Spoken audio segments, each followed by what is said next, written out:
Friends ఎలా ఉన్నారు? బాగున్నారు? అదిగో మా అక్క పప్పుచారు చేస్తుంది చూడండి. ఇదిగో నేను పప్పుచారు చేయాలంటే ఏమేమి పదార్థాలు తీసుకోవాలో చెప్తాను చూడండి. ఇదిగోండి పల్లీలు తీసుకొని శనగిత్తనాలు కొద్దిగా తెల్లగా కొట్టుకోండి. ఇగో ఇలాంటి లేకుండా తెల్లగా వచ్చేటట్టు ఇట్లా చేసుకోండి.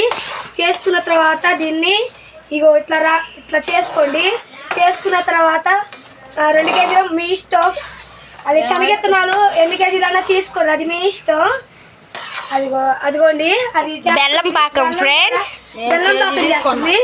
అవి మీరు 2 కేజీలు 3 కేజీలు మీ ఇష్టం ఏమన్నా తీసుకోవచ్చు. మేము మాత్రం కేజీ తీసుకున్నాం ఫ్రెండ్స్. అదిగో చూడండి అది కాబెట్టుకుంటా ఉండి పొద్దుగు తిప్పుతానే ఉండాలండి. తిప్పిన తర్వాత అట్లా నుడిది వచ్చింది. తిప్పుతా ఉండండి కాసేపు, ఒక 5 నిమిషాలు 10 నిమిషాలు తిప్పుకుంటా ఉండండి. పాకు వచ్చిందాక ఇప్పుడు పాకం ఎలా చేయాలో మా అత్తయ్య నేర్పెట్టింది ఫ్రెండ్స్, ఇది చూపించింది ఫ్రెండ్స్. మా అక్కయ్య మట్టి వంటలో ఫస్ట్ అండి. ఒక లైక్ వేసుకోండి, కార్తిక్ 1 2 3 4 అని నొక్కండి, వచ్చేసింది. Swathi Shiva 9391 friends channel please subscribe చేసుకోండి, షేర్ చేసుకోండి, లైక్ చేసుకోండి ఫ్రెండ్స్. ప్లీజ్ అందరూ చూస్తున్నారు కానీ సబ్స్క్రైబ్ లైక్ మాత్రం చేసుకోవట్లేదు ఫ్రెండ్స్. ప్లీజ్ ఫ్రెండ్స్ సబ్స్క్రైబ్ చేసుకోండి ఫ్రెండ్స్. ఇది మీకోసం ఫ్రెండ్స్ పెట్టింది.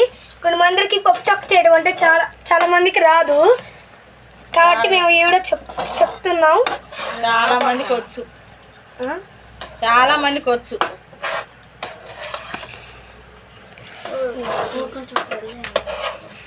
సారీ ఫ్రెండ్స్, చాలా మందికి వచ్చు అంట కానీ కొన్ని మందికి రాదు కదా చెప్తున్నాను.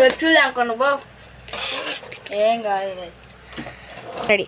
ఇదిగోండి ఫ్రెండ్స్, మధ్య మధ్యలో అలా వేసుకొని చూస్తూ ఉండాలి ఫ్రెండ్స్, పాకం రెడీ అయిందో లేదో.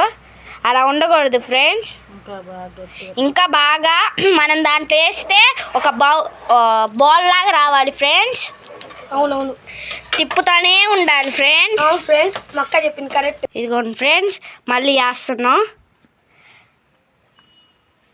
అలా వేస్తే బాల్ లాగా రావాలి ఫ్రెండ్స్. ఇంకా మరి రావాలి ఫ్రెండ్స్.